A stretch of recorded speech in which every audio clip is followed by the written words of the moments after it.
Hello student, welcome to Daksha e classroom. ये हम लोग का revision lecture number 2 of general organic chemistry. ठीक है, तो जो रिमेनिंग प्रॉब्लम है हम लोग का जनरल ऑर्गेनिक केमिस्ट्री का, ये हम लोग डिस्कस करते हैं। तो आइए, वहां तक हम लोगों ने 30 प्रॉब्लम किए थे। नेक्स्ट जो 30 प्रॉब्लम है हम लोग इस लेक्चर के अंदर करने जा रहे हैं। तो 31st जो प्रॉब्लम है वो देखिए इसमें। तो यहाँ पे क्वेश्चन के अंदर क्या दिया हुआ है, देखिए NH3+, ठीक है, देन COH ग्रुप, एक स्ट्रक्चर इन्होंने मेंशन किया हुआ है और इस स्ट्रक्चर में जो ग्रुप प्रेजेंट हैं उनके एसिडिक स्ट्रेंथ के बारे में हम लोग को आइडिया लगाना है। तो this is our x, this is y and this is the z. ठीक है, इनके एसिडिक स्ट्रेंथ का ऑर्डर जो होगा वो पता करना है। आपके सामने जो है क्वेश्चन भी है। तो देखो कैसे एसिडिक स्ट्रेंथ डिसाइड किया जाएगा। नो डाउट जो कार्बोक्सिलिक एसिड है वो स्ट्रॉन्गर एसिड होता है अमोनियम प्लस आयन से। ये कैसे पता चलेगा? तो जो है इन दोनों का ऑलमोस्ट एग्जैक्टली सेम ही होता है। जो पीके वैल्यू अगर मैं कंसीडर करूं, PK of COH is almost equal to PKB of ammonia. ठीक है, पीकेबी ऑफ अमोनिया। तो हम लोग को पता है कि PK plus PKB plus corresponding is equal to 14। वो हम लोग को वैल्यू पता है कि PKW के बराबर होगा। मीन्स ये लिखा जा सकता है pKb of ammonia plus pK of ammonium plus pK of NH4 plus that is equal to how much, that is equal to 14। PK of ammonia हम लोग को जो है नियर बाई 3 आप मान सकते हो, 4 मान सकते हो। तो पीके ऑफ अमोनियम प्लस जो आएगा आपका, अमोनियम प्लस आएगा ये 10 के आसपास में आएगा, नियर बाई 10। जस्ट मैं अप्रॉक्सीमेशन एक रख रहा हूं। तो 10 होता है। और जो पीके अगर इसका कंसीडर करोगे कार्बोक्सिलिक एसिड के केस में, तो पीके 4 आएगा। तो अब ये ऐसा केस है कि जिसका लेस पीके वैल्यू उसका जो है एसिडिक स्ट्रेंथ ज्यादा हो। तो मैं इसमें डेटा का यूज कर रहा हूं, अदरवाइज आपको क्लियरली ये आइडिया होना चाहिए कि कार्बोक्सिलिक एसिड एक स्ट्रॉन्गर एसिड है। अब इन दोनों में हम लोग को कंपेयर करना है जेड और वाई में किसका स्ट्रॉन्गर, कौन सा इसमें से स्ट्रॉन्गर एसिड होगा। तो यहाँ पे देखो कि इसके बगल में COH ग्रुप है जो कि -I इफेक्ट लगा रहा है, लेकिन यहाँ पे ऐसा कोई पॉसिबिलिटीज नहीं है। तो अब ऐसा केस है कि जो जेड का एसिडिक स्ट्रेंथ है हम लोग को पता है कि -I ग्रुप स्टेबिलिटी प्रोवाइड करते हैं इसके कॉन्जुगेट बेस को। तो अब ऐसा केस है कि X is going to be more acidic than Z and Z is going to be more acidic than Y. ये ऑर्डर जाएगा, सिंपल सा केस है। नेक्स्ट देखिए X Z Y ये चीज है। नेक्स्ट देखिए आप 32, ये जो है जो क्वेश्चन है ये वंस अगेन रिपीट किया जा रहा है। क्वेश्चन क्या पूछा गया है, the among the following the molecules with the dipole highest dipole moment. ठीक है, तो वंस अगेन हमारे सामने क्या है, CH3Cl ये है। स्ट्रक्चर से थोड़ा आइडिया लग जाएगा आपको। CH3Cl देन CHCl ये कुछ केस है ऐसे। देन आपका है CH2, ठीक है, Cl ऐसे है, और CCl4 ये आपके सामने कंपाउंड है। नो डाउट CCl4 के केस में म्यू इक्वल टू 0 हो जाए, लेकिन इस केस में अगर देखो आप तो ये इस डायरेक्शन में जाएगा और ये भी इसको हेल्प करेगा। सिमिलरली इसके केस में देखा जाए तो ये तो इधर कैंसिल आउट कर रहा है, कुछ इधर जा रहा है इस डायरेक्शन में, तो ऑब्वियसली थोड़ा सा कम हो जाएगा इस केस में। अगर मैं बात करूं Cl और यहाँ पे कंसीडर किया जाए HC, ठीक है, तो थोड़ी सी वैल्यू कम हो जाएगी। तो यहाँ पे सबसे ज्यादा जो होगा जो है CH3Cl का होगा। जैसे पूछा भी था कि हाईएस्ट डाइपोल मोमेंट किसका होगा, तो ये जाएगा CH3Cl का। ठीक है, तो 32 के केस में option A will be correct. ठीक है, देन 33 प्रॉब्लम देखें। 33 के केस में which of the following represent the given mode of hybridization sp2 sp2 sp sp, ये फ्रॉम लेफ्ट टू राइट। तो इसमें से कौन सा ये हाइब्रिडाइजेशन का ऑर्डर जाएगा? तो एक बार स्ट्रक्चर को आप देख लो। CH3Cl ये चीज है, तो ये रहा हमारा sp2 हाइब्रिडाइज। क्लियर बात, ये भी हमारा sp2 हाइब्रिडाइज और ये sp हाइब्रिडाइज है, नाइट्रोजन भी sp हाइब्रिडाइज। हम लोग को यही चाहिए था, sp2 sp2 sp और sp। तो clearly we can go with option A for the question number 33। 34 के केस में हम लोग को पता करना है, रिएक्शन दिया गया है, इसमें 2 मोल्स ऑफ NaNH2 यूज किया गया। तो एक बार मैं स्ट्रक्चर को दोबारा ड्रॉ कर दूं, आपके सामने है स्ट्रक्चर। कुछ इस तरीके से इन्होंने स्ट्रक्चर बना रखा है। ठीक है, देखो ध्यान से, इसके साथ में इन्होंने COH ग्रुप अटैच करा है लाइक दिस COH। एक और है जो फिनॉल ग्रुप है, ये अटैच कराया गया है। ठीक है, इसके साथ में ये अटैच कराया गया है। ठीक है, OH NO2 ये चीज है। ठीक है, अब इसमें पता करना है, बेसिकली आपको देखना है कि जिसका एसिडिक स्ट्रेंथ ज़्यादा होगा तो ऑब्वियसली वहाँ से डीप्रोटोनेशन होगा। ठीक है, जिस हाइड्रोजन का एसिडिक स्ट्रेंथ ज़्यादा होगा तो एसिडिक तो ये भी है, एसिडिक ये भी है, ये भी है और ये भी है। ठीक है, एसिडिक हाइड्रोजन है। किसका एसिडिक स्ट्रेंथ ज़्यादा होगा? सबसे ज़्यादा तो ये कार्बोक्सिलिक एसिड का होगा। NaNH2 के साथ ट्रीट किया जाएगा तो NH2 माइनस क्या करेगा, इस प्रोटॉन को लेगा H प्लस को और अमोनिया का फॉर्मेशन करेगा। ठीक है, ये चीज़ होगा। वैसे यहाँ पे बात किया जाए OH, ठीक है, तो ये हाइड्रोजन यहाँ से हो जाएगा, ये हाइड्रोजन भी है। दोनों में से कौन ज़्यादा एसिडिक होगा? क्योंकि नाइट्रो इसके मेटा पोजीशन में है तो -I इफेक्ट जनरेट कर रहा होगा। इस वजह से हम लोग बोल सकते हैं कि इसका एसिडिक स्ट्रेंथ इस वाले हाइड्रोजन का इस वाले से ज़्यादा होगा। तब देखो क्या बेसिकली प्रोडक्ट के अंदर क्या देखने को मिलेगा, कुछ इस तरीके से प्रोडक्ट के अंदर आपको देखने को मिलेगा। ये आ जाएगा COO माइनस। ठीक है, सिमिलरली अगर देखो आप तो ये O माइनस हो जाएगा, ये OH ही रहेगा क्योंकि 2 मोल्स ऑफ NaNH2 यूज किया गया है। तो दो जो हाइड्रोजन है रिलेटिवली जो acidic hydrogen, more acidic hydrogen है, वो यहाँ से डीप्रोटोनेट हो जाएगा। ठीक है, यहाँ से रिमूव हो जाएगा। ठीक है, तो C ट्रिपल बॉन्ड CH। तो ये हमारा स्ट्रक्चर होगा। चलिए आप देख सकते हो कौन सा स्ट्रक्चर है इस केस में, आपका ये स्ट्रक्चर है। ये option will be correct for question number 33। ठीक है, sorry this was the question number 34। 35 अगर आप देखो तो ये भी एक आसान सा प्रॉब्लम है आपके सामने। 35 के अंदर पूछा गया है कि which of the following acid has the smallest dissociation constant. तो स्मॉलेस्ट डिसोसिएशन कांस्टेंट मतलब जिसका Ka वैल्यू सबसे लिस्ट हो, यानी कि जो सबसे लेस एसिडिक हो। कैसे पता किया जाए? तो एक बार स्ट्रक्चर में ड्रॉ कर दूं। आप इस वाले केस के लिए DNP रूल लगा सकते हो, distance number and power to deciding -I effect of the corresponding group. उसी से पता चलेगा ना कि कौन सा एसिड ज्यादा एसिडिक होगा, कौन सा एसिड लेस एसिडिक होगा। ठीक है, तो ब्रोमीन CH2 CH2 COOH हो गया। ठीक है, यहाँ पे देखो आप CH3 CHBr COH, ये चीज है आपके सामने। तो सबसे अगर के बोला गया कि लिस्ट के वैल्यू, तो डिस्टेंस मैं बोलता हूं DNP रूल के अंदर क्या है, डिस्टेंस नंबर और पावर क्या है बेसिकली। तो इंडक्टिव इफेक्ट का जो मैग्नीट्यूड होगा वो डिस्टेंस पे डिपेंड करेगा, जितना क्लोजर होगा वो। लेकिन इसमें से भी सब जो है सबसे पावरफुल हमारा डिस्टेंस ही रहेगा। डिस्टेंस में नंबर, अगर नंबर बढ़ाओगे तब भी इंडक्टिव इफेक्ट बढ़ेगा। और पावर में इसका एक ऑर्डर है, जैसे फ्लोरीन का -I इफेक्ट ज्यादा होगा, क्लोरीन से क्लोरीन का ज्यादा होगा ब्रोमीन से, तो बेस्ड ऑन उसका पावर भी है। तो डिस्टेंस नंबर पावर में डिस्टेंस का सबसे ज्यादा आएगा। अब देखो इसमें फ्लोरीन सेकेंड कार्बन पे ही अटैच्ड है, थर्ड कार्बन पे अटैच्ड है। ये यहाँ पे ब्रोमीन जो है थर्ड कार्बन पे है, लेकिन यहाँ पे ब्रोमीन सेकेंड कार्बन है। तो अगर मैं ऑर्डर लिखना चाहूँ, के वाले का ऑर्डर लिखना चाहिए इस केस में, तो आप क्या देखोगे कि इसका जो ऑर्डर है सबसे ज्यादा के वैल्यू इसका होगा फर्स्ट का, देन आपका आएगा जो है डिस्टेंस है, तो जो है इस केस में आपका फोर्थ आ जाएगा, फोर्थ के बाद आपका सेकेंड आ जाएगा और सबसे लिस्ट इसमें थर्ड का हो जाएगा। क्योंकि यहाँ पे देख सकते हो एक वीक -I ग्रुप है और साथ साथ इसका डिस्टेंस भी थर्ड पोजीशन पे है। तो सबसे लिस्ट जो के वैल्यू होगा ये जाएगा थर्ड के केस में, यानी कि C option will be correct. Next देखिए क्वेश्चन नंबर 36। ठीक है, इसमें पूछा गया है कि identify the correct order of boiling point of following compound. तो बेसिकली इस केस में चेन तो सेम दिया हुआ है, number of carbon atom in the chain is same, लेकिन इसमें जो ग्रुप अटैच्ड है वो डिफरेंट है। तो आप देखो फर्स्ट केस में इन्होंने रखा हुआ है alcohol group CH3 CH2 CH2OH। ठीक है, या मैं इसको ऐसे सिंपली लिख देता हूं ROH, और एक दिया हुआ है आपका RCOOH, R डैश में रख देता हूं इसको, और इस केस में एक और है आपका RCH। ठीक है, R dash CH।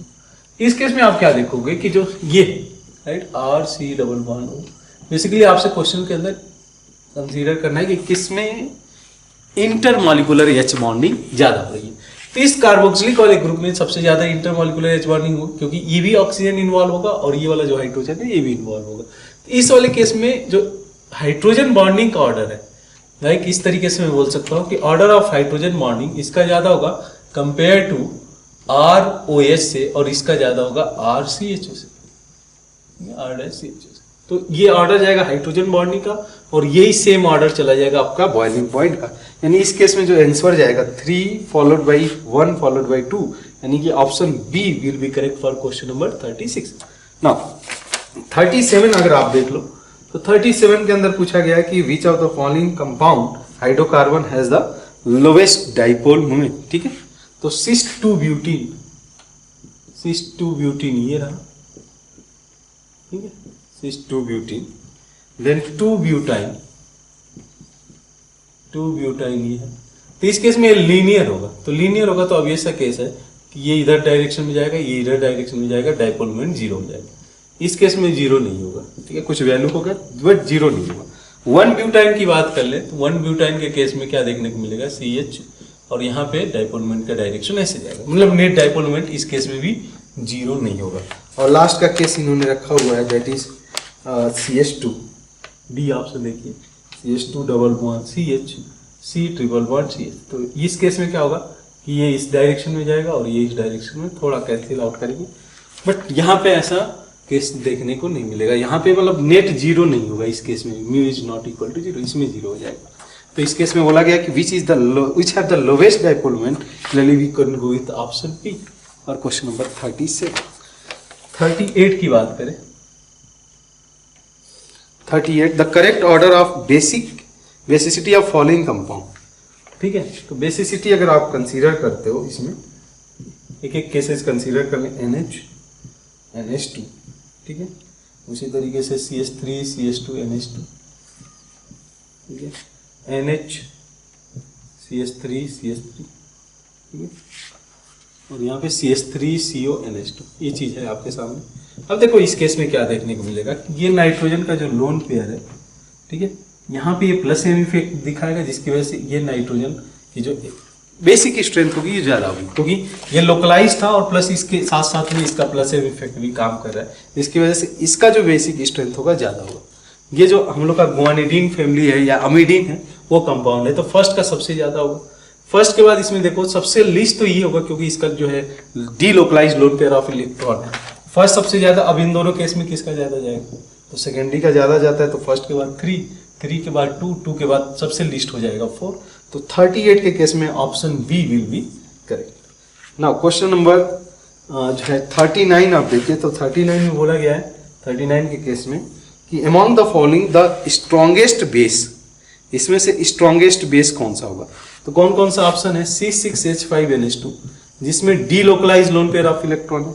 Similarly para nitro अगर कंसीडर करो आप, पैरा नाइट्रो जो है C6H4NH2 पैरा नाइट्रो, तो यहाँ पे भी डी लोकलाइज्ड ही है। मैंने बोला क्लियरली, ये बोला लास्ट लेक्चर में भी कि जो डी लोकलाइज्ड लोन पेयर होगा उसका बेसिक स्ट्रेंथ कम होगा कंपेयर टू जो लोकलाइज्ड है, मतलब एक जगह पे है मूव नहीं कर रहा है। यहाँ पे लोन पेयर जैसे डी लोकलाइज्ड है, यहाँ पे लोन पेयर लोकलाइज्ड है, यहाँ पे लोन पेयर लोकलाइज्ड है, यहाँ डी लोकलाइज्ड है। तो डी लोकलाइज्ड लोन पेयर के लिए जो बेसिक स्ट्रेंथ होगा वो डिक्रीज हो जाएगा। यहाँ पे भी केस वही हो रहा है कि डिक्रीज हो जाएगा। यहाँ पे भी इन सभी केसेस में वही चीज देखने को मिल रहा है। मेटा चाहे वो मेटा नाइट्रो, ठीक है, मेटा नाइट्रो C6H4NH2 इसमें भी डिक्रीज हो जाएगा। एक ही केस नहीं है, दैट इज C6। अगर इसमें आप देखो C6H5 बीच में CH2 ग्रुप आ गया है, जिसकी वजह से ये जो लोन पेयर ऑफ इलेक्ट्रॉन है ये लोकलाइज्ड है। बात समझ में आती है, localized lone pair of electron. इस केस में delocalized, this is delocalized lone pair of electron, ठीक है, ये चीज है। तो कौन सा आंसर करेक्ट हो जाएगा, क्लियरली 39 के केस में D option will be correct. Now moving to next question, question number 40। तो 40 के केस में बोला गया कि which of the following has the most acidic hydrogen. इन सब में से मोस्ट एसिडिक हाइड्रोजन कौन सा होगा। देखो आप 3 हेक्सोनो, एक बार स्ट्रक्चर बना लिया जाए, 3 हेक्सोनो, ठीक है। उसके अलावा 2,4 हेक्साडाइन, 2,4 हेक्साडाइन, बिल्कुल ये जो हम लोग बोलते हैं this is the acidic hydrogen. Acidic hydrogen यहाँ पे प्रेजेंट है, this two are the acidic hydrogen. 2,5 hexane di, 2,5 की बात करें तो 1 2 3 4 5, 2,5 हेक्सेन डाई, 2,4 सॉरी ये साइक्लिक नहीं है, मैंने साइक्लिक बनाया हुआ है तो साइक्लिक नहीं होगा, तो ऐसे कुछ जाएगा, ठीक है। तो 1 2 3 4 5, तब ऐसा कैसे यही जा रहा है 2,4 हेक्साडाइन। उसी तरीके से 2,3 इस केस में नहीं होगा। बेसिकली क्या होगा कि देखो जब ये कॉन्जुगेट बेस बनेगा ना, यहाँ पे कॉन्जुगेट बेस अब बनाते हो तो इस केस में ये डीलोकलाइज हो जाएगा। तो जिसका कॉन्जुगेट बेस में जिसकी स्टेबिलिटी ज़्यादा है, हम लोग को पता है कि जितना ज़्यादा कॉन्जुगेट बेस स्टेबल होगा, जो एसिडिक स्ट्रेंथ होगा कॉन्जुगेट एसिड का वो ज़्यादा होगा, तो ये स्ट्रॉन्गर एसिड होगा। ये भी स्लाइटली स्ट्रॉन्गर होगा, ये भी स्ट्रॉन्गर होगा, मीन्स सबसे ज्यादा स्ट्रॉन्गर एसिड यही होगा। तो 40 के केस में हमसे वही पूछा है कि द मोस्ट एसिडिक हाइड्रोजन, तो 40 के केस में option B will be correct होगा। क्वेश्चन नंबर 41 देखें, तो इसमें पूछा गया था most unlikely representation of resonance structure of para nitrophenoxide है। ठीक है, तो अगर आप स्ट्रक्चर देखो आपके सामने है, एक नाइट्रोजन ने 5 बॉन्ड बना रखे हैं। हम लोग को पता है कि जो सेकेंड पीरियड के एलिमेंट्स हैं वो ऑक्टेट रूल को वायलेट नहीं करेंगे, यानी कि उसमें 8 से ज्यादा इलेक्ट्रॉन नहीं होंगे, ऑक्टेट रूल को वायलेट नहीं करेगा। तो इन दैट केस आप क्या देखो रहे हो कि नाइट्रोजन जो सेकेंड स्ट्रक्चर है, क्लियरली देखो ये वाला जो बीच का नाइट्रोजन है इसने 5 बॉन्ड बना रखे हैं, जो कि अनफेवरेबल केस है। यहाँ पे ये स्ट्रक्चर पॉसिबल नहीं, तो B is not going to be means बोला गया कि the most unlikely representation of resonance structure of para nitrophenoxide ion is this. ठीक है, तो B is correct for question number 41। Now moving to next question 42 देखिए, तो 42 में mention किया गया है among the following compound the strongest acid, कौन सा होगा इसमें से स्ट्रॉन्गेस्ट एसिड। तो आप जो है अगर जानना चाहो कॉन्जुगेट एसिड बना के भी देख सकते हो, इसका कॉन्जुगेट बेस बना के कि इन सब में से स्टेबल कौन सा होगा, और उससे आइडिया लग जाएगा। अदरवाइज आप पीके वैल्यू को ध्यान में रख सकते हो। ठीक है, नियर बाई जो वैल्यू है मैंने जो कंसीडर किया है कि पीके वैल्यू थोड़े बहुत याद रखने पड़ेंगे, जैसे less pK value is most acidic strength, इसका पीके वैल्यू 25 के आसपास में आएगा, इसका पीके वैल्यू 35 के आसपास में, इसका 55, और इसके पीके वैल्यू की बात करें तो 16 के अराउंड आएगा, 15-16 के नियर बाई वैल्यू आएगा। मुझे एग्जैक्ट नहीं चाहिए, मुझे बस ये वैल्यू चाहिए कि कितना क्लोज वैल्यू है। तो 16 सबसे लेस है, तो बोला गया कि मोस्ट एसिडिक, जिसका पीके वैल्यू सबसे कम उसका एसिडिक स्ट्रेंथ सबसे ज्यादा। तो यहाँ पे हमसे वही पूछा गया है, तो clearly we can go with option D for question number 42। Now in question number 43 क्या मेंशन किया गया है, हम लोग को पता करना है order of acidic strength. Once again एक आसान सा प्रॉब्लम जो कि आपको कराया गया होगा, इस टाइप के प्रॉब्लम प्रैक्टिस किए होंगे आप।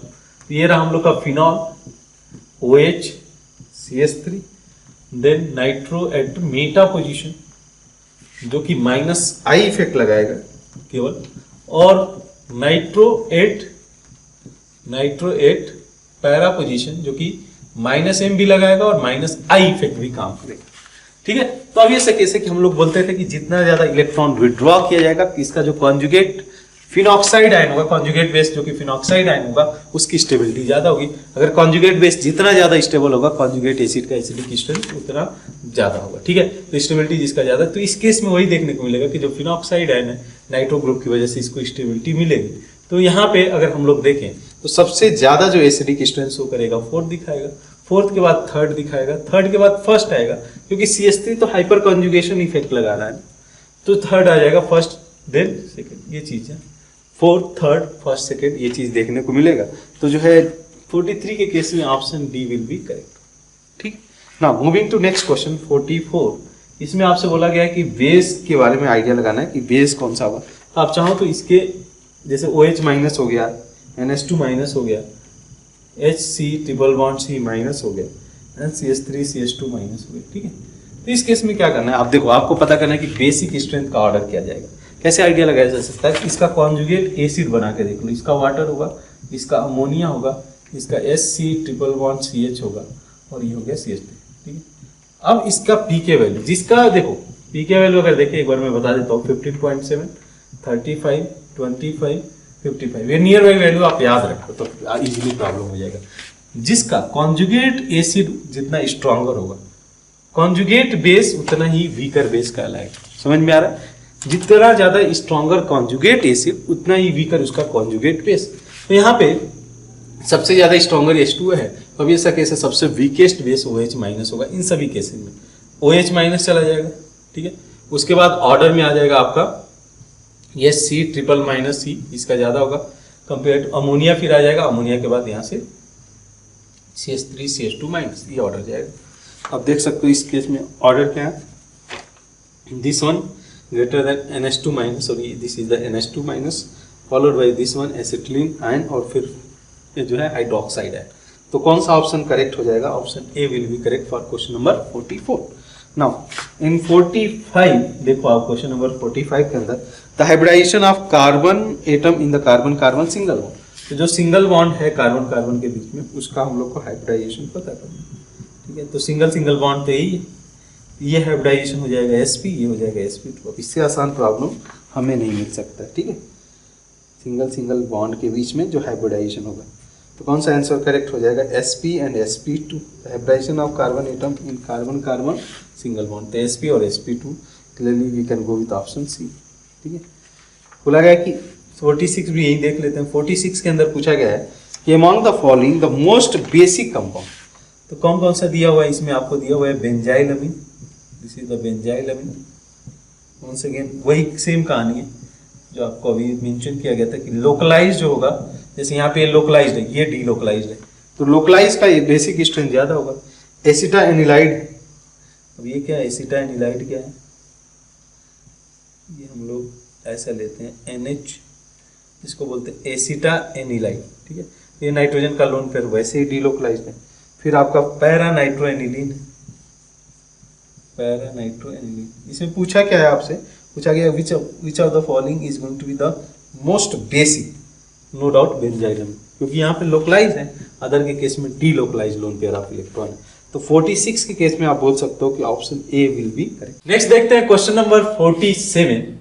एक आसान सा प्रॉब्लम है, हेलो प्रॉब्लम है। क्या पूछा गया है? The number of sigma and pi bond in 1 butene 3 butyl. देखो आप, बेसिकली ये कंपाउंड है आपका 1 butene, this is CH triple bond, ठीक है। तो ये हो गया 1 2 3 4, ठीक है। The number of sigma bond and pi bond in 1 butene 3 है। तो सिंपल सा केस है, आप क्या करो, इसको कंप्लीटली ओपन कर दो ताकि आपको काउंट करने में, नंबर ऑफ बॉन्ड काउंट करने में कोई दिक्कत ना हो, ठीक है। तो ये आसान सा प्रॉब्लम है, इन्होंने जेई एडवांस में भी पूछा हुआ है। तो एक बार देखते चलते हैं। Number of sigma bond count करो, तो यहाँ पे 1 2 3 4 5 6 7, ठीक है। तो 7 सिग्मा बॉन्ड हो गया। बात करें पाई बॉन्ड का, तो एक पाई बॉन्ड यहाँ पे, 2 पाई बॉन्ड यहाँ पे, 3 pi bond. Which option will be correct for this one? You can consider option B for this question. ठीक है। Now 48 आप देखिए, तो 48 के केस में पूछा गया है in question number 48, the compound which give the most stable carbonium ion, यानी कि कार्बोकैटायन on the dehydration। तो इसमें से सबसे स्टेबल कार्बोकैटायन किस में फॉर्म करके आएगा वो देखते हैं। तो 1 by 1 ऑप्शन अगर आप कंसीडर करो, यहाँ पे डिहाइड्रेशन में डायरेक्ट कराता हूँ और कार्बोकैटायन फॉर्म करते हैं। ये रहा 1 डिग्री कार्बोकैटायन, ठीक है, stabilize by only 1 alpha hydrogen. Whereas in second case अगर आप देखो ऑप्शन बी में, तो जो है यहाँ पे डिहाइड्रेशन कराने के बाद जो कार्बोकैटायन फॉर्म करेगा, this is the 3 degree carbocation, और यहाँ पे जो स्टेबलाइजेशन मिलेगा ये 9 अल्फा हाइड्रोजन इसको स्टेबलाइज करेगा, ठीक है। तो अभी ऐसा कैसे कि इसकी स्टेबिलिटी रिलेटिवली इस वाले से ज्यादा होगी। नेक्स्ट आप देखो, तो यहाँ पे CH3 है, CH2, ठीक है, CH2OH, ठीक है, यानी कि ये कार्बोकैटायन फॉर्म करेगा 1 degree carbocation, stabilize by 2 alpha hydrogen यहाँ पे पार्टिसिपेट कर रहा है। नेक्स्ट आप देखिए डी ऑप्शन में, तो डी ऑप्शन में जो कार्बोकैटायन फॉर्म करेगा पॉजिटिव, ठीक है, CH2 CH3, ये आपका 2 डिग्री कार्बोकैटायन, ठीक है, 2 डिग्री कार्बोकैटायन। तो अब ये से कैसे इसमें पूछा गया कि which is going to give a more stable carbonium ion, यानी कि carbocation, that is going to be this one, ठीक है। यही तो सबसे ज्यादा स्टेबल कार्बोकैटायन है, और इसके करस्पॉन्डिंग जो एल्कोहल है that is tertiary butyl alcohol, ये वाला अल्कोहल। तो कौन सा करेक्ट हो जाएगा 48 के केस में? We can go with option B, ठीक है। नाउ इन क्वेश्चन नंबर 49 अगर आप देखिए, तो 49 के केस में पूछा गया, 49 के केस में polarization of electron in acrolein में भी रिटेन है। तो पोलराइजेशन जो होगा वो कैसे लिखा जाएगा? एक्रोलिन मॉलिक्यूल, एक बार मैं बता देता हूँ एक्रोलिन मॉलिक्यूल क्या है। तो यहाँ पे इसका स्ट्रक्चर कुछ ऐसे जाएगा, this is a acrolein molecule. अब देखो आप, इसमें बेसिकली हम लोग को दिखाना है कि जो पोलराइजेशन होगा इलेक्ट्रॉन का, बेसिकली पाई इलेक्ट्रॉन भी होगा, सिग्मा इलेक्ट्रॉन भी होगा। सिग्मा इलेक्ट्रॉन इंडक्टिव इफेक्ट के थ्रू पोलराइज होगा, और पाई इलेक्ट्रॉन रेजोनेंस इफेक्ट के थ्रू पोलराइज होगा। तो पोलराइजेशन दोनों तरीके से, मान लो ये माइनस एम ग्रुप हम लोग को पता है, तो यहाँ पे डेल पॉजिटिव आएगा, यहाँ पे डेल नेगेटिव। वंस अगेन अगर मैं इंडक्टिव इफेक्ट की बात करूँ तो ए भी इसी डायरेक्शन में होगा। तो नेट क्या आप देखोगे कि ऑब्वियस है कि वैसे भी मेसोमेरिक इफेक्ट स्ट्रॉन्गर होता है, और मेसोमेरिक और साथ साथ में जो इंडक्टिव इफेक्ट है दोनों सेम डायरेक्शन में काम करें, तो अब ऐसा केस यहाँ पे जनरेट होता है कि डेल पॉजिटिव आएगा और इस केस में डेल निगेटिव आ जाएगा। तो clearly we can go with option D for question number 49, ठीक है। नाउ इन क्वेश्चन नंबर 50 अगर आप देखो, तो 50 के केस में भी एक आसान सा प्रॉब्लम है। पूछा गया है कि the bond between carbon 1 and carbon 2 is compound, means हम लोग को बेसिकली जो है कंसीडर करना इन्वॉल्व द हाइब्रिडाइजेशन। तो इसके हाइब्रिडाइजेशन पे कमेंट करना है कि इसका हाइब्रिडाइजेशन क्या होगा इस कार्बन का। ठीक है, देख लिया जाए ध्यान से इसको। तो ये रहा कार्बन नंबर 1, ये रहा कार्बन नंबर 2। इस पे फोकस करो तो जो है 2 सिग्मा और 2 पाई बॉन्ड है जो करेस्पॉन्डिंग sp को दिखाएगा। यहाँ पे 3 सिग्मा और 1 पाई बॉन्ड है जो कि sp2 को दिखाएगा। तो sp and sp2 clearly we can go with option C in this case. Next देखिए क्वेश्चन नंबर 51। तो इसमें आपसे पूछा गया है among the PQRS the aromatic compound is. तो ये भी एक मल्टीपल करेक्ट क्वेश्चन है और इस तरीके के क्वेश्चन आपको फ्रीक्वेंटली देखने को मिलेंगे। ठीक है, तो ये कंपाउंड है जिसको ट्रीट किया गया AlCl3 के साथ। ठीक है, AlCl3 हम लोग को पता है एक लेविस एसिड है। तो ये क्या करेगा, यहाँ से प्रोटॉन को एक्सेप्ट करेगा और प्रोटॉन को एक्सेप्ट करने के बाद फाइनली ये क्या होगा, यहाँ से Cl माइनस के फॉर्म में इसको एक्सेप्ट कर लेगा और ये फॉर्म कर लेगा AlCl4 माइनस और यहाँ पॉजिटिव चार्ज। ये जो कंपाउंड बन के आ रहा है देख सकते हो with 2 pi electron this system is going to be aromatic in the nature. ठीक है, this system is going to be aromatic. Similarly अगर ऑप्शन बी देखो आप क्यू कंपाउंड के बारे में देखते हैं तो यहाँ पे क्यू कंपाउंड ये है। ठीक है, साइक्लोपेंटाडाइन, इसको ट्रीट किया गया NaH के साथ में। तो NaH बेसिकली हाइड्राइड है जो कि H माइनस को जनरेट करेगा और H माइनस ये जो एसिडिक हाइड्रोजन है, ठीक है, इसको एसिडिक हाइड्रोजन बोला जा रहा है। क्यों? क्योंकि जो कार्बन आयन फॉर्म करेगा वंस अगेन ये रेजोनेंस स्टेबलाइज होगा। देखो आप, ये एरोमेटिक सिस्टम है 6 पाई इलेक्ट्रॉन सिस्टम के साथ में ये एरोमेटिक है। ठीक है, और साथ में क्या जनरेट करेगा, साथ में हाइड्रोजन गैस जनरेट करेगा। तो हमसे पूछा गया था कि इसमें एरोमेटिक कंपाउंड किसमें फॉर्म करके आएगा, ये भी करेक्ट हो जाएगा हमारे लिए, ये भी करेक्ट हो जाएगा। नेक्स्ट आप देखो कि आर के केस में जो है इसको कंपाउंड को इन्होंने ट्रीट किया हुआ है। ठीक है, C+O ये हमारा कंपाउंड है जिसको इन्होंने ट्रीट किया हुआ है अमोनियम कार्बोनेट के साथ में, जिसको हीट किया गया। ठीक है, अमोनियम कार्बोनेट के साथ बेसिकली अमोनिया के साथ ये रिएक्शन होगा और अमोनिया के साथ ये फाइनली रिएक्शन करके, क्योंकि इसको हीट किया जा रहा है तो 100 to 115 डिग्री सेल्सियस पे इसको हीट किया जा रहा है, तो फाइनली जो कंपाउंड फॉर्म करके आएगा कुछ इस तरीके से हम लोग को देखने को मिलेगा। ठीक है, तो ये भी अगर सिस्टम देखो तो 6 पाई इलेक्ट्रॉन बेसिकली यहाँ पे हाइट जो नाइट्रोजन का लोन पेयर है ये भी रेजोनेंस में पार्टिसिपेट करेगा and this system is also going to be aromatic in the nature. ठीक है, लास्ट केस देखो, इसमें जो है अगर कंसीडर करें हम लोग, इसको हम लोग बोलते हैं ट्रोपोलोन और इसी से जो कार्बोकैटायन बनता है उसको बोलते हैं ट्रोपिलियम। यहाँ पे HCl लिया गया तो HCl इसको प्रोटोनेट करेगा। अगर देखा जाए ये वाले को प्रोटोनेट करेगा H+ और करेस्पॉन्डिंग जो कंपाउंड है ऐसे कुछ देखने को मिलेगा हमें OH। ठीक है, यहाँ पे positive charge, double bond double bond double bond, this system is also aromatic with 6 pi electron. ठीक है, बात समझ में आती है। This system is also aromatic. तो हमसे पूछा गया था कि among the PQRS the aromatic compound is are. तो P कंपाउंड ये रहा, Q रहा ये, R ये रहा और S ये रहा। तो PQRS सभी के सभी कंपाउंड एरोमेटिक है। इसका एक बार आप मैकेनिज्म देख लेना, सेपरेटली मैं इसको मेंशन कर दूंगा। तो यहाँ पे इसका कैसे रिएक्शन होगा और सबका मैकेनिज्म आपको क्लियर समझ में आ रहा होगा। H- इस प्रोटॉन को एक्सेप्ट किया, AlCl3 Cl- को वहां से एक्सेप्ट किया और सिमिलरली यहाँ पे जो है इसको प्रोटोनेट किया गया जो कार्बोकैटायन को फॉर्म किया और कार्बोकैटायन 6 पाई इलेक्ट्रॉन सिस्टम के साथ में एरोमेटिक है। तो PQRS चारों जो है इसमें सिस्टम में एरोमेटिक है। तो हम लोग कंसीडर क्या कर सकते हैं, option A, B, C, D all 4 option will be correct. Now 52 की बात करें, क्वेश्चन नंबर 52 में क्या मेंशन किया गया है, the hyper conjugating stability of third butyl cation. जो थर्ड ब्यूटाइल कैटायन है कुछ ऐसे, ठीक है, थर्ड ब्यूटाइल कैटायन। ठीक है, इसमें हाइपर कॉन्जुगेटिंग स्टेबिलिटी और 2 butene sorry this is our 2 butene. तो इसमें बेसिकली हम लोग को देखना है कि कौन से ऑर्बिटल इन्वॉल्व है हाइपर कॉन्जुगेशन के लिए। इसका मैं अगर आइडिया दूं, देखो आप क्या होता क्या है कि ये जो कार्बन हाइड्रोजन बॉन्ड है, ठीक है, जो सिग्मा बॉन्ड है कार्बन हाइड्रोजन का, ये ओवरलैप करते हैं किसके साथ में, vacant p orbital of this one. इस कार्बन पे वैकेंट p ऑर्बिटल होगा। मैं एक ही की बात कर रहा हूं, एक मिथाइल ग्रुप जिस तरीके से जा रहा है तो यहाँ पे वैकेंट p ऑर्बिटल। क्लियर है बात। अब ये वैकेंट p ऑर्बिटल में क्या करते हैं, ये जो सिग्मा बॉन्ड है ये ओवरलैप करता है, तो सिग्मा का वैकेंट p के साथ में ओवरलैपिंग होती है। ठीक है, हाइपर कॉन्जुगेशन में हम लोग क्या देखते हैं, हाइपर कॉन्जुगेशन में ये देखते हैं कि फील्ड ऑर्बिटल और अनफील्ड ऑर्बिटल के बीच में ओवरलैपिंग देखने को मिलता है। यहाँ पे फिर कहानी क्या होगी, यहाँ पे अब देखोगे कि देखो ध्यान से देखना आप, यहाँ पे किस तरीके से केसेस हम लोग देखते हैं। नो डाउट ये सिग्मा बॉन्ड तो पार्टिसिपेट करेगा ही यहाँ से, तो ये सिग्मा, लेकिन यहाँ पे कहानी थोड़ी डिफरेंट है।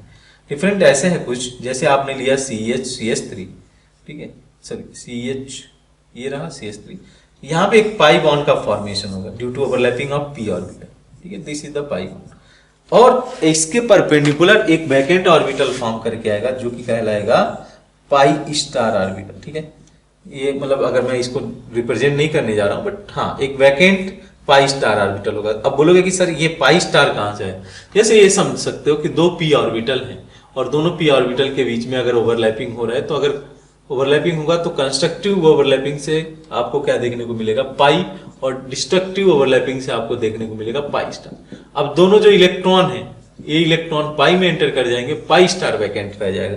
तो बेसिकली आपको क्या देखने को मिलेगा कि यहाँ से सिग्मा और यहाँ से पाई स्टार आपस में ओवरलैप करेंगे जब ये रोटेट करके यहाँ पे पहुंचेगा, जिस तरीके से यहाँ पे, ठीक है। तो रोटेट करने के बाद जो पर्टिकुलर ये एक फेज में आ रहे हैं, एक प्लेन में आ रहे हैं, जिसकी वजह से जो सिग्मा ऑर्बिटल है वो पाई स्टार ऑर्बिटल के साथ में ओवरलैप कर रहा है। तो एक अच्छा सा ये प्रॉब्लम था जो है लास्ट तो पूछा गया, सिग्मा वैकेंट पी ऑर्बिटल का, यहाँ पे एम्प्टी ऑर्बिटल दिया हुआ है, और सिग्मा का पाई स्टार के साथ इलेक्ट्रॉन डिलोकलाइजेशन हो रहा है। तो इस केस में अगर ऑप्शन की बात किया जाए 52 क्वेश्चन के लिए, तो option A will be correct. Next देखें क्वेश्चन नंबर 53, ठीक है। तो इसमें आपसे पूछा गया है कि among the given option the compound in which all the atoms in one plane in all the possible conformation, सभी पॉसिबल कन्फॉर्मेशन में ये सभी के सभी एटम एक प्लेन में लाइज करें, ठीक है। तो ऑप्शन ये देखिए, ये भी एक आसान सा प्रॉब्लम है, 2011 जेईई एडवांस से पूछा हुआ है। यहाँ देखिए कार्बन हाइड्रोजन, ये चीज समझिए, यहाँ पे हो गया CH2, ठीक है, और ये हो गया CH2, ठीक है। नो डाउट ये दोनों तो सेम प्लेन में लाइज करेंगे, ये sp2 हाइब्रिडाइज है, ये भी sp2 हाइब्रिडाइज, ठीक है। लेकिन क्योंकि यहाँ पे रोटेशन पॉसिबल है, इसके अलावा फ्री रोटेशन हो सकता है, तो जरूरी नहीं है कि दोनों के दोनों जो प्लेन है वो एक सेम प्लेन में लाइज करें। हो सकता है कि आपस में एक दूसरे के, ये वाला जो प्लेन है एक दूसरे के परपेंडिकुलर हो या कुछ एंगल पे हो। जरूरी इस केस में आपको क्या देखने को मिलेगा कि सभी एटम एक प्लेन में नहीं लाइज करें, ठीक है। अब नेक्स्ट देखिए आप बी ऑप्शन, तो बी के केस में क्या है कि ये sp हाइब्रिडाइज है, तो एक लीनियर शेप रखेगा। देन ये जो कार्बन है ये sp2 हाइब्रिडाइज है, ठीक है, दिस इज sp2 हाइब्रिडाइज। अब देखो इस केस में क्या है कि अगर रोटेशन होता भी है इसके अलावा, तो इसमें प्लेन में कोई चेंज नहीं होगा क्योंकि ये तो लीनियर है।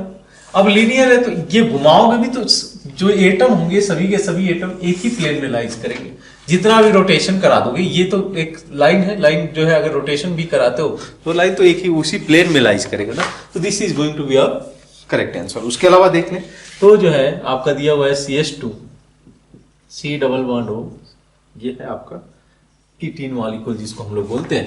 तो यहाँ पे भी देखोगे कि ये sp2 हाइब्रिडाइज है, ये sp हाइब्रिडाइज है, ये भी लीनियर है, तो ये सभी के सभी एक सिंगल प्लेन में लाइज करेंगे। नेक्स्ट आप देख लो, ये एलीन मॉलिक्यूल है और ये फेमस क्वेश्चन आ जाता है। यहाँ पे क्या देखने को मिलेगा कि सभी के सभी एटम एक प्लेन में नहीं लाइज करेंगे। ये जो हाइड्रोजन है, दो हाइड्रोजन, इनका प्लेन परपेंडिकुलर होगा, जो ये हाइड्रोजन है तो ये बोर्ड के प्लेन में ही लाइज करेंगे। मतलब एक तरीके से ऐसे देखो, ये बोर्ड के प्लेन में लाइज करेंगे और ये बोर्ड के परपेंडिकुलर प्लेन में होगा, कुछ लाइक दिस, ठीक है। दोनों आपस में एक दूसरे के परपेंडिकुलर होंगे, तो D can not be answer, C is correct. तो इस केस में आपका आंसर हो जाएगा बी एंड सी, ठीक है, क्वेश्चन नंबर 53 के लिए, ठीक है।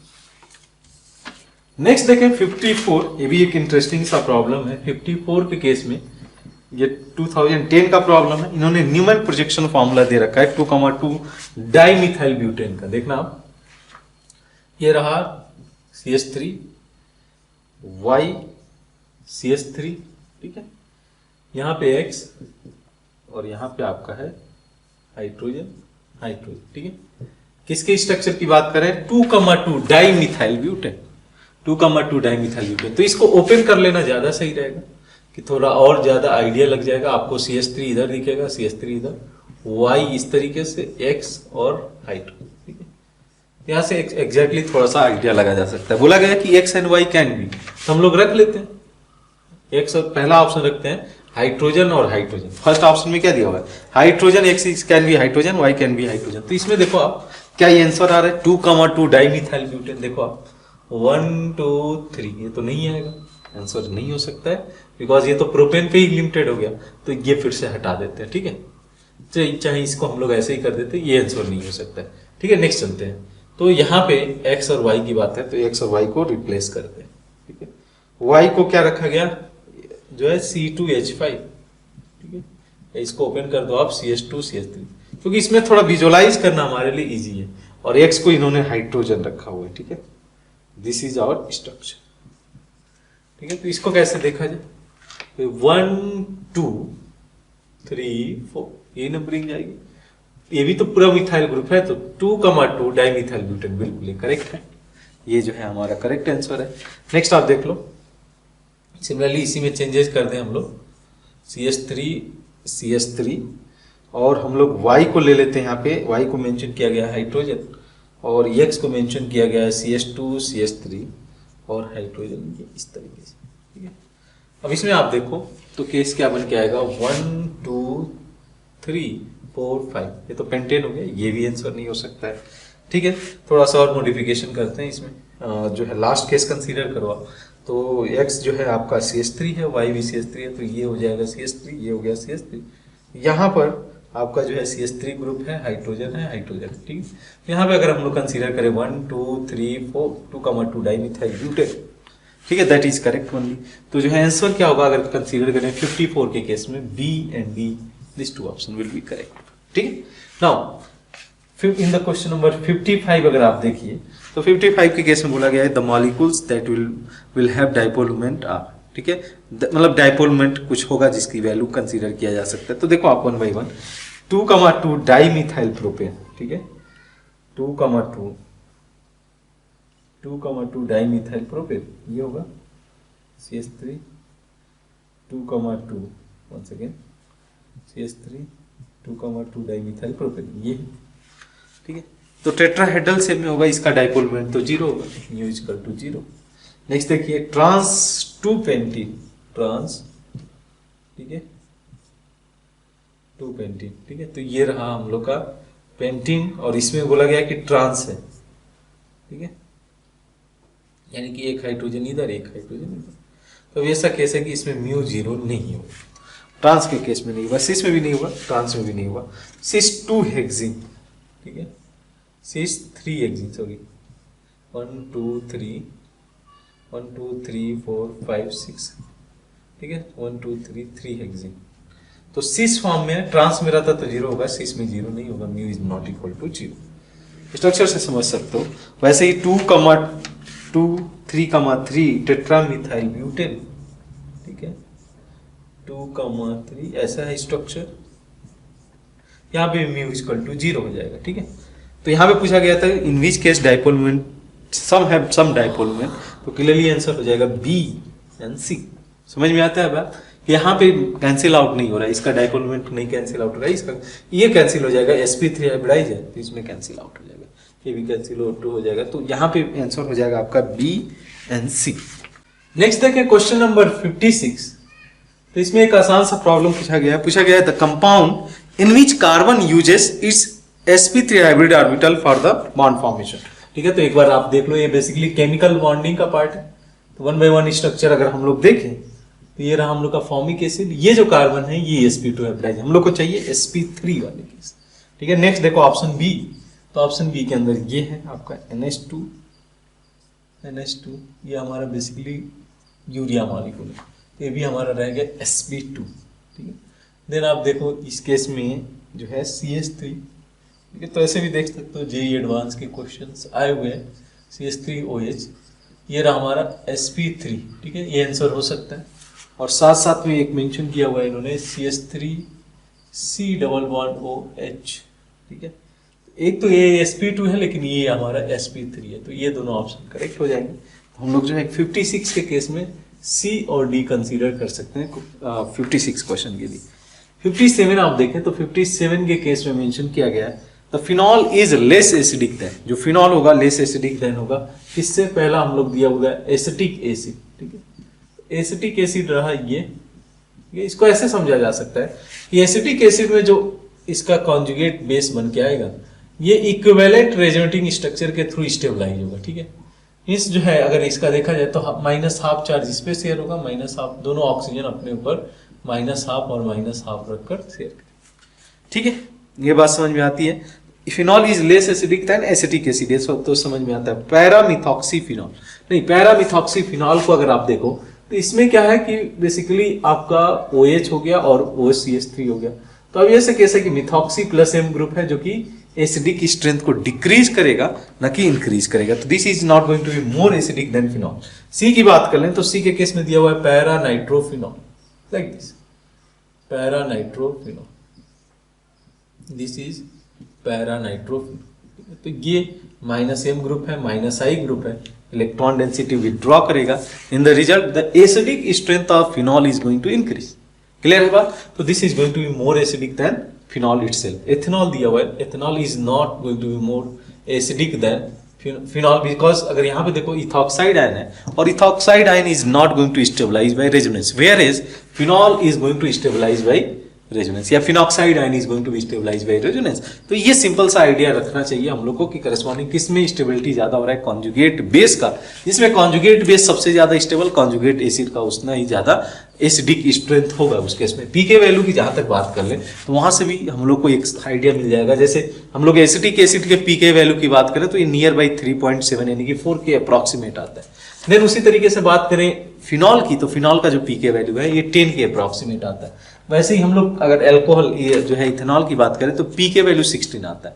तो बेसिकली अगर कंसीडर किया जाए तो सबसे स्ट्रॉन्गर एसिड हो गया acetic acid, followed by phenol, then हमारा इथेनॉल है। तो ये ऑर्डर बेसिकली जाएगा, less pK value more acidic strength, ये हम लोग को आइडिया पता है। ठीक है, नाउ 57 ये हो गया। 58 क्वेश्चन आप देखें तो ये सर्सन रीजन का प्रॉब्लम है। क्या मेंशन किया गया है कि पैरा हाइड्रोक्सी, 58 क्वेश्चन को हम लोग देखें तो para hydroxy benzoic acid has a lower boiling point than the ortho hydroxy benzoic acid. तो अगर कंसीडर किया जाए इसमें पहला स्टेटमेंट क्या बोला है कि अर्थो का बॉइलिंग पॉइंट ज्यादा होगा, COOH और यहाँ पे है OH, ये रहा हमारा बेंजोइक एसिड अर्थो और ये पैरा। ठीक है, तो ये गलत है स्टेटमेंट। क्यों गलत है? देखो आप, ये जो है आपस में बनाएंगे इंट्रामॉलिक्यूलर H बॉन्ड। क्या बनाएंगे? Intramolecular H bond. जहां तक इसकी बात करें आपस में इंट्रामॉलिक्यूलर तो नहीं बना सकते हैं, बट क्योंकि ये हाइड्रोजन बॉन्डिंग बनाएंगे और यहां पे बनाएंगे इंटरमॉलिक्यूलर H बॉन्ड। अब हम लोग को पता है कि इंटरमॉलिक्यूलर जब H बॉन्डिंग होगा तो दो मॉलिक्यूल्स आपस में एक दूसरे के क्लोज होंगे। इंट्रामॉलिक्यूलर में ऐसी खासियत देखने को नहीं मिलेगी। जब इंटरमॉलिक्यूलर H बॉन्डिंग होगा तो उस केस में इंटरेक्शन ज्यादा होगा। दो मॉलिक्यूल्स के बीच में अगर अट्रैक्शन ज्यादा है, इंटरेक्शन ज्यादा है, तो उसको अगर सेपरेट करना चाहे that is not going to be possible. ठीक है, तो दैट स्टेटमेंट इज इनकरेक्ट। यहां पे बोला गया है कि this molecule will have higher boiling point than this one, ortho will have higher boiling point than the para, that is incorrect. Rather opposite way से होगा, इसका बॉइलिंग पॉइंट ज्यादा होगा due to intermolecular H bonding taking place in the case of para and the intramolecular H bonding is taking place in the case of ortho. ठीक है, तो इस वजह से इंट्रामॉलिक्यूलर H बॉन्डिंग दो मॉलिक्यूल के बीच में अट्रैक्शन फोर्स को बढ़ाएगा। तो statement first is incorrect. Now moving to statement second, the ortho hydroxy benzoic acid has the intramolecular H bonding. This is exactly correct one कि जो है यहाँ पे इंट्रामॉलिक्यूलर H बॉन्डिंग ब्यूटीफुली यहाँ पे हो रहा है, और इसकी वजह से हम लोग क्या देखेंगे कि this is not going to take intermolecular H bonding is not going to takes place, if it is going to takes place it is going to be so a very less effect. ठीक है, तो यहाँ पे option D is जो है statement second is correct, तो we can go with option D for question number 50।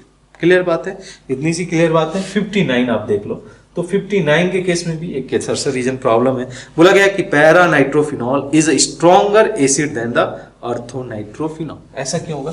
देखो आप यहाँ पे बच्चे गलत कर देते हैं, थोड़ा सा इसको हम लोग क्लियर करते चलेंगे। पैरा नाइट्रोफिनॉल का ज्यादा एसिडिक स्ट्रेंथ है अर्थो नाइट्रोफिनॉल से। ठीक है, ऐसा होगा क्यों? पहले हम लोग समझ लेते हैं कि गलती कहाँ करते हैं बच्चे, इस चीज को समझ लेंगे तो गलती आप भी नहीं करोगे। क्या गलती करते हैं? जैसे बोलेंगे कि सर यहाँ पे NO2 -M ग्रुप है, NO2 -I ग्रुप है, यहाँ पे भी NO2 -M ग्रुप है और -I ग्रुप है।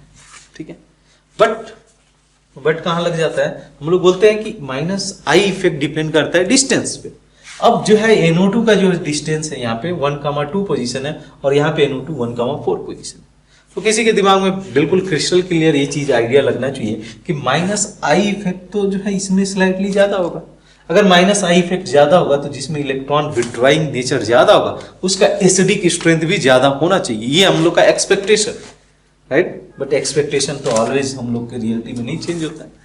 तो यहाँ पे एक्सपेक्टेशन के अगेंस्ट वर्क होता है, और उसके लिए जो रीजन है, जो फैक्टर काम करता है, वो काम करता है इंट्रामॉलिक्यूलर एच बॉन्ड। ठीक है, होना क्या चाहिए था, ऑर्थो नाइट्रोफिनॉल को मोर एसिडिक होना चाहिए। ठीक है, लेकिन चूंकि intramolecular H bonding takes place हो रहा है, इसकी वजह से जो H प्लस है वो इजीली निकालना पॉसिबल नहीं होगा। इसको निकालना चाहोगे इजीली तो नहीं जाएगा, क्योंकि ये जो है इंट्रामॉलिक्यूलर एच बॉन्डिंग के साथ जुड़ा हुआ। जहां तक इसकी बात करें तो यहाँ पे such possibilities is not there, intramolecular H bonding नहीं होगा। अगर नहीं होगा तो ऑब्वियस है कैसे कि अगर इस H को ले जाना चाह रहे हो इजीली यहाँ से जो है निकाल सकते हो। तो in that scenario this is going to be more acidic than. ठीक है, तो ये आइडिया तो समझ में आ जाता है कि एसिडिक स्ट्रेंथ इसका क्यों ज्यादा होगा। हम लोग स्टेटमेंट सेकंड देखें तो स्टेटमेंट सेकंड में बोला गया है कि intramolecular H bonding makes the ortho isomers weaker acidic than the para isomers. बिल्कुल exactly the statement second is the correct explanation of the statement first. Para is going to be more stronger acid than the ortho, तो we can go with option A, right? Statement 1 is correct, statement 2 is correct, and statement 2 is correct explanation of statement 1. In that scenario, A option will be correct.